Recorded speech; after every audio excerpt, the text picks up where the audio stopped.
Bacaan diambil dari Injil Matius 13 ayat 44 sampai dengan 52. Inilah Injil suci menurut Matius. Dimuliakanlah Tuhan. Sekali peristiwa, Yesus mengajar orang banyak. Hal kerajaan surga itu seumpama harta yang terpendam di ladang, yang ditemukan orang, lalu dipendamnya lagi. Karena sukacitanya, pergilah ia menjual seluruh miliknya, lalu membeli ladang itu. Demikian pula hal kerajaan surga itu, seumpama seorang pedagang yang mencari mutiara yang indah.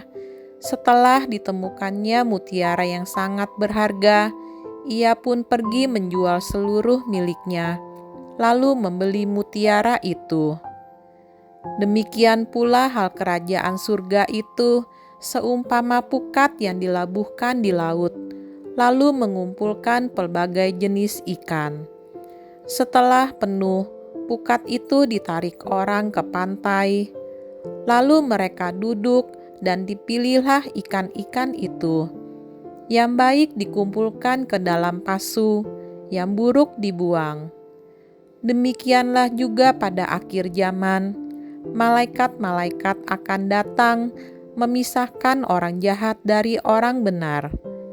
Yang jahat lalu dicampakkan ke dalam dapur api. Di sana akan terdapat ratapan dan kertak gigi. Mengertikah kamu semuanya itu?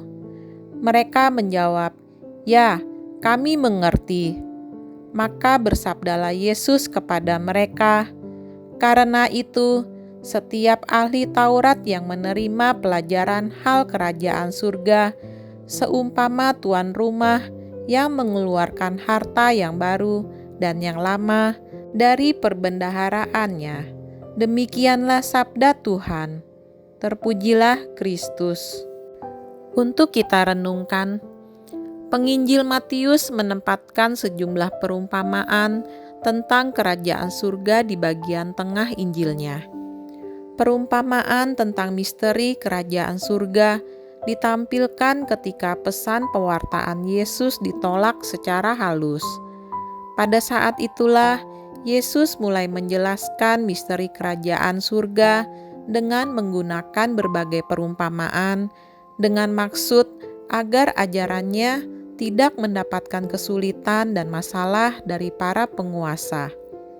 Kerajaan surga dibandingkannya dengan berbagai hal seperti penabur, lalang di antara gandum, biji sesawi, ragi, harta terpendam, mutiara yang berharga dan pukat. Bacaan hari Injil minggu ini menampilkan 3 di antaranya, yakni harta terpendam, mutiara yang berharga, dan pukat. Perumpamaan tentang harta terpendam dan mutiara yang berharga ingin menyadarkan kita akan nilai kerajaan surga sebagai harta karun, sehingga harus diperjuangkan untuk mendapatkannya.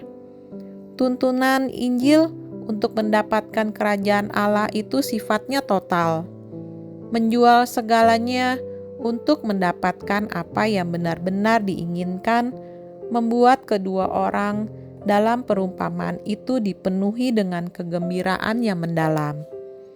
Kerajaan surga juga diumpamakan dengan pukat yang dilabuhkan di laut. Ketika pukat dilabuhkan di laut, berbagai jenis ikan akan dapat ditangkap. Ini merefleksikan universalitas undangan untuk menerima kabar gembira tentang kerajaan Allah. Namun, pada waktu penghakiman di akhir zaman, hanya orang-orang baik dan benar yang akan diselamatkan, sedangkan orang-orang jahat akan dihukum. Hukuman bagi orang-orang jahat dilukiskan dengan menggunakan kiasan api. Orang-orang jahat akan dicampakkan ke dalam tungku berapi.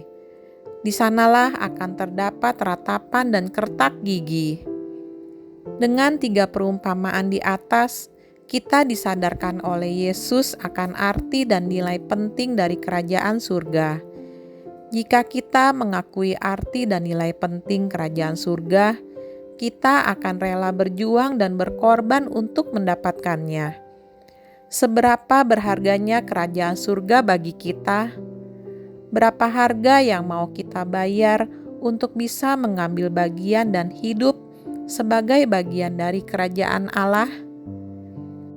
Jika kita tidak mau berjuang dan berkorban, serta tidak mau mengubah prioritas dalam hidup kita demi mendapatkan kerajaan Allah, itu berarti kita belum memahami nilai kerajaan Allah dengan benar.